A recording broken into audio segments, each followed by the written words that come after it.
मुझसे पहले माननीय सदस्यों ने भी बात रखी।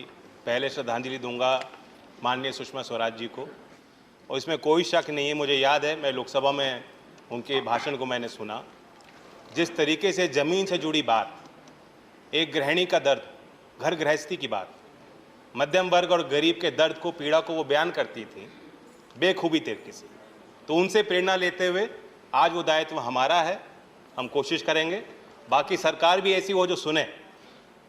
मैं कुछ सुझाव देना चाहता हूं, क्योंकि हमने चर्चा की है खाद्यान्न के महंगाई के दर पे सभी सदस्यों ने बात रखी, लेकिन जो मूल बात यहाँ सदन में हुई है उससे मैं कुछ अलग राय रखता हूँ।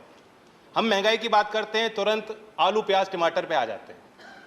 हमने क्या सीमेंट सरिया ईंट की बात की, ट्रैक्टर के भाव की बात की, पंप सेट के भाव कैसे बढ़ गए उनकी बात की, क्या किसान की लागत की हम चर्चा कर पा रहे हैं?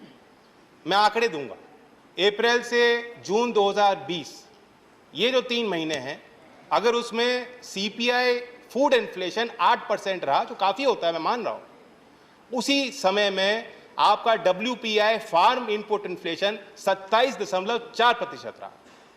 और यहाँ मैं लिव्ड एक्सपीरियंस बताना चाहता हूँ, अनुभव बताना चाहता हूँ। अगर आंकड़ा गलत हो, बहुत सदस्य यहाँ ऐसे हैं जो खेती करते हैं, जानते हैं, वो बता देंगे।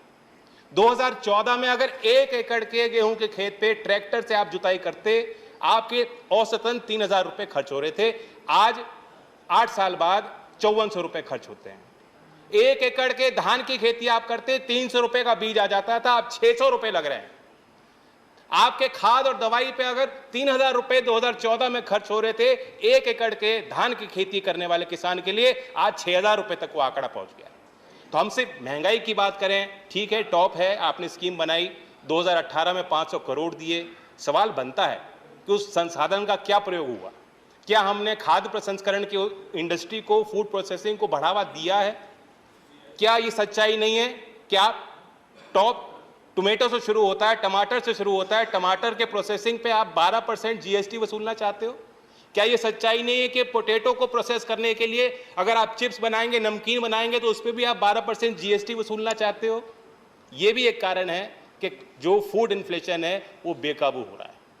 मैं आग्रह करूंगा, वित्त मंत्री को मैं सुझाव देना चाहता हूं कि अगर आप सीपीआई में जो वेटेज है फूड का, अगर आप उसे घटा देंगे तो ये जो चर्चाएं बेवजह होती हैं, आप पे भी दबाव कम होगा।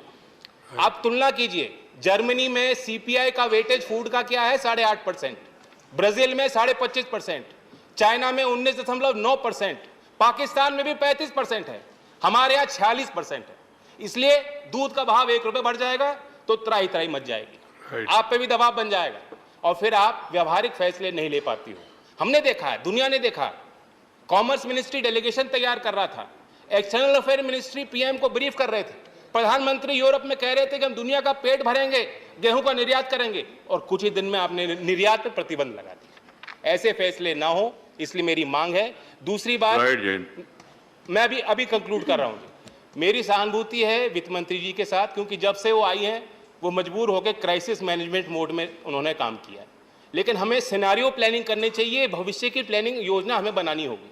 मैं पूछना चाहता हूं, आज मानसून डेफिशिएंसी है उत्तर प्रदेश में, बिहार में, झारखंड में जितनी औसतन बारिश होती थी नहीं हुई। 23% धान की बुआई उत्तर प्रदेश में कम हुई है। क्या वहां के कृषि मंत्री विभाग ने कोई मीटिंग ली है? क्या आपने उनके साथ बैठक ली है? क्या आप उनके साथ बैठक लेंगी? उसका जवाब मैं आपके उत्तर में जानना चाहूँगा। और अंततः जो आम आदमी कहता है उसके पास सारी चीज़ों का समाधान है। मैं बताना चाहता हूँ कि एक आम आदमी ने मुझे कहा कि आप सदन में जा रहे हैं, चर्चा करेंगे, वहाँ ये समाधान दे दीजिए ना। मैंने पूछा क्या समाधान है? उसने कहा सरल है, ऐसी व्यवस्था बना दो, 5 साल तो सरकार रहेगी इनकी, ऐसी व्यवस्था बना दो कि हर 2-3 महीने में कहीं चुनाव करा दो और आप देखोगे सरकार डीजल, पेट्रोल, बिजली कोई भी भाव बढ़ने नहीं देगी। राइट, धन्यवाद। राइट।